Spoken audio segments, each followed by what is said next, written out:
Thomas and Friends, Hero of the Rails. Illustrated by Tommy Stubbs. Created by Britt Allcroft. Thomas was enjoying a quiet summer day until Spencer raced by with a whoosh. Spencer was visiting Sodor to help build a summer house for the Duke and Duchess of Boxford. Spencer thought he was better and faster than all the other engines, so Thomas challenged him to a race. Ready, set, go! Thomas and Spencer sped along the rails and raced around Sodor. Up and down hills, faster and faster they went. Suddenly, Thomas's brakes broke. He crashed through some bushes and made an incredible discovery. Thomas found an old engine in need of repair. The engine's name was Hiro, and he had come from a distant island a long time ago. Hiro was once called the master of the railway. Hiro was afraid he'd be sent to the scrapyard because he wasn't really useful anymore. Thomas promised to repair him in secret and make him good as new. Thomas found some spare parts at the bustling Sodor steamworks. These will help Hiro, he peeped excitedly. But as he was on his way to visit Hiro, Thomas learned something terrible. The Duke and Duchess of Boxford's summer house is right next to Hiro's hiding place, Thomas peeped. Spencer will be here every day. Thomas knew he would have to be careful, or Spencer would discover Hiro. Just then, Spencer steamed around the bend.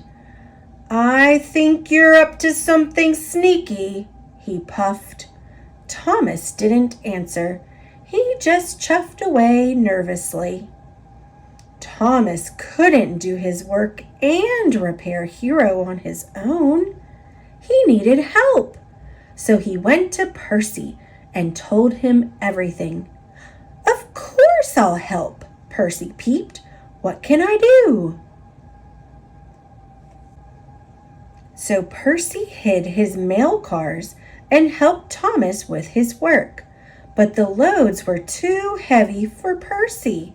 He soon popped a valve and needed to be repaired at the steamworks. Sir Topham Hatt was very cross that Percy was doing Thomas's work. Thomas didn't tell Sir Topham Hatt about Hiro, but he did tell the other engines because he knew he needed their help too.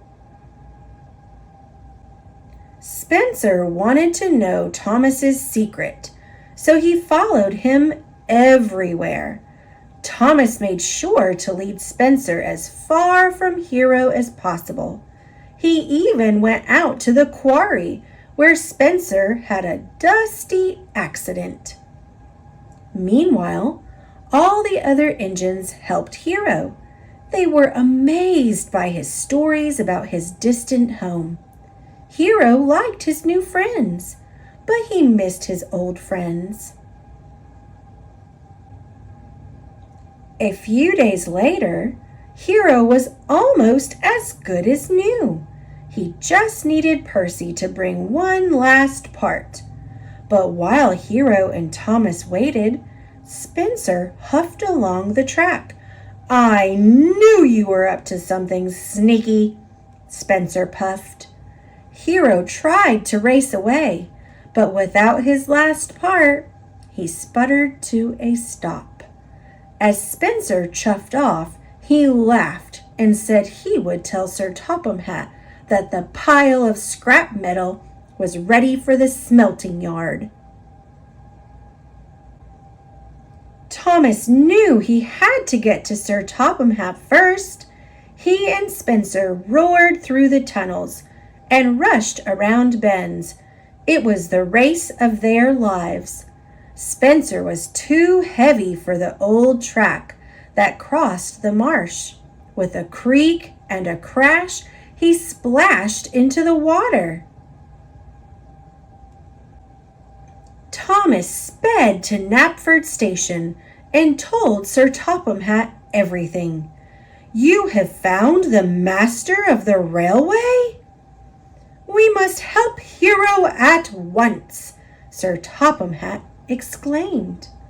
After a visit to the Sodor steamworks, Hiro was as good as new. Thomas and Percy couldn't believe their eyes. They blew their whistles happily. Later, Rocky, Thomas, and Hiro pulled Spencer from the mud, but only Hiro was mighty enough to pull Spencer all the way back to the steamworks. Spencer said he was sorry for being so mean to everyone. Spencer, Thomas, and Hiro finished the Duke and Duchess's summer house together. Hiro liked his friends on Sodor, but he was still feeling very homesick. Thomas knew Sir Topham Hatt could help. It was time for Hiro to go home. All the engines gathered at Brendam Docks to say goodbye to their friend, the master of the railway.